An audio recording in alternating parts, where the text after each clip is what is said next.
Get ready for your daily dose of marketing strategies and tactics from entrepreneurs with the guile and experience to help you find success in any marketing capacity. You're listening to Marketing School with your instructors, Neil Patel and Eric Su. Welcome to another episode of Marketing School. I'm Eric Su. And I'm Neil Patel. And today we're going to talk about 7 tips to help improve the reach of your podcast. So tip number 1, if you have a social following, if you have an email list, this has been really effective for us. Push your content out to your channels. This seems very obvious, but a lot of people tend to forget this. So for us, we use a podcasting host called Libsyn, and this allows us to push to multiple social channels. We push to SoundCloud, we push to YouTube, we push to our Twitters, our Facebooks, and even LinkedIn as well. That way we're covering more ground. And granted, the posts are not super optimized, but we're still in the early stages right now. We're just trying to see how effective it is. And it is growing us across these different channels such as SoundCloud and YouTube. So try doing that. I mean, also, email blasts have been effective for us as well, especially with Neil, because he has such a big list. Don't forget about your channels. Don't forget about social channels. Don't forget about your email channels. Here's a simple tip. When Eric and I were doing podcasts, we found that I was browsing iTunes and it only showed the latest 100 episodes. I'm like, why is it only limited to 100 episodes? And then you're looking at some of the other podcasts in the space, and they all do the same thing. But then I found a few, like Gary Vaynerchuk's podcast, and he had 300 episodes. And there was a few other people who also had 300 episodes. And I quickly learned that the max that they let you show is 300. I'm like, wait, why do we only show 100 when everyone has 300? Or some other people have 300, right? Most people only show 100. And the old content isn't bad. It's not outdated. So I'm like, it should still show. So I told Eric, he's like, oh, it's the feed. The feed is just limited to 100. He's like, I can change it to everything. And once we ended up doing that, download rate, according to Libsyn, doubled in the next 24 hours. Now, what ended up happening is it fell back down because it just showed that when you produce a ton of content and you index it really quickly, they just give you more love on iTunes. You get so much more search traffic. And then, of course, it's going to go down again after that. But still, you can get a really quick bump by just including all of your content. So don't just cap it at the last 100 episodes that you've done. Show every single one that you've ever recorded.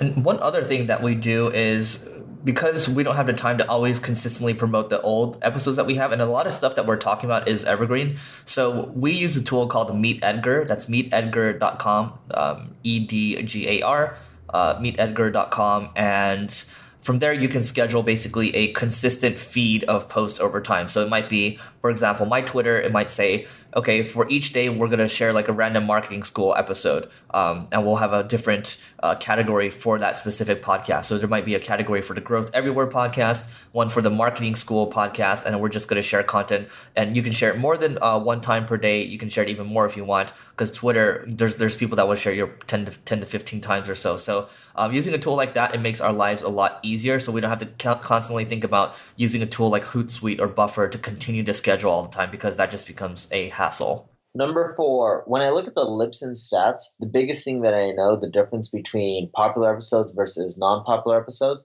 it really comes down to the headline. I know that sucks.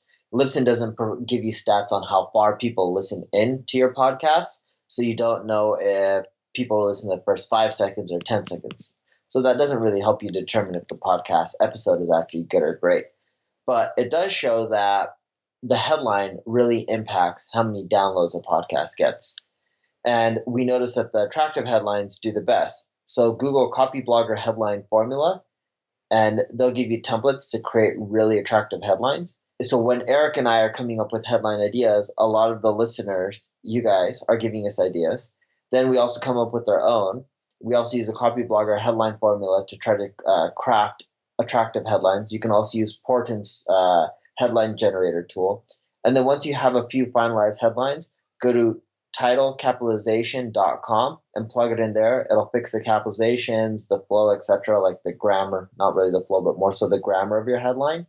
And now you should have a finalized headline that you should be able to use for your podcast, and it'll do better than if you didn't use, let's say, the Copy Blogger headline formula. All right. Number 5. This one seems obvious, but a lot of people aren't doing it.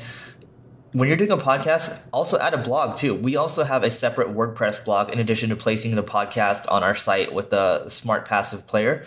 But having a separate site like marketingschool.io, basically we have the show notes automatically published to this WordPress blog and everything's included. So Neil just talked about Libsyn not being able to show you how far people are listening. At least with a blog, you can see how engaged people are, how many page views, how long people are staying on a certain page, and things like that. So this has been growing kind of in conjunction with what else we've been doing, but it's just good to have a separate, because the domain is, or the podcast called Marketing School, we have a marketingschool.io site, and that allows us to dig a little deeper as that continues to grow.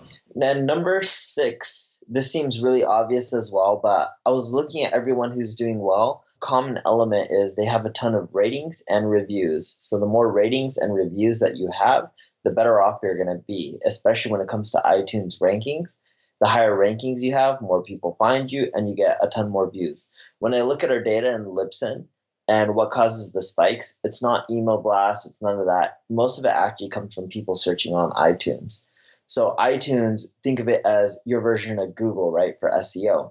If you can do well on iTunes with the ratings and reviews, you're going to get way more traffic from the searches, which will cause way more downloads and listens. So whenever you're publishing a podcast, make sure you mention in there. We used to do this at the beginning when we didn't have a ton of ratings and reviews. We would ask at the end, leave a rating and a review. And Eric, if I'm not mistaken, I don't know whoever recorded our intro and outro, but did you have someone, I think you had someone add that to the outro, correct? Correct. So this is Tim Page from Lead Pages. So Tim Page from Lead Pages, I'm assuming, who recorded our outro, what he pretty much did was at the end, we directed him to say like, hey, thank you for listening to Marketing School. If you like the episode, make sure you leave a rating and a review and whatever else is out in the outro. But the most important part is just telling them to leave a rating and a review. If you don't tell them to leave a rating and review, you'll get very few of them. So the more people you tell, the better off you are. Number 7, cross-promote. If you know people, let's say Neil and I are mentioning a specific tool, we're mentioning somebody's name, we're going to tell them that we mentioned them and hopefully they'll retweet. And sometimes you can also cross-promote similar podcasts too. So a lot of different ideas here. You can think about the different influencers in your space and how you can take advantage of that, but also communities too. John Lee Dumas has a great community called Podcasters Paradise.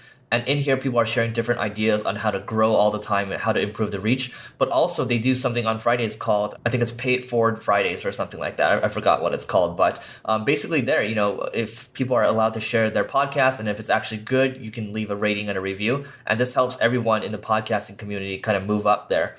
So that's one way to, one little known way of growing. But yeah, you don't even need to go to that community. You can go to other communities too and just share your knowledge there. So that's number 7. I think we're all done. That's it for today's episode of Marketing School. We will see you tomorrow. This session of Marketing School has come to a close. Be sure to subscribe for more daily marketing strategies and tactics to help you find the success you've always dreamed of.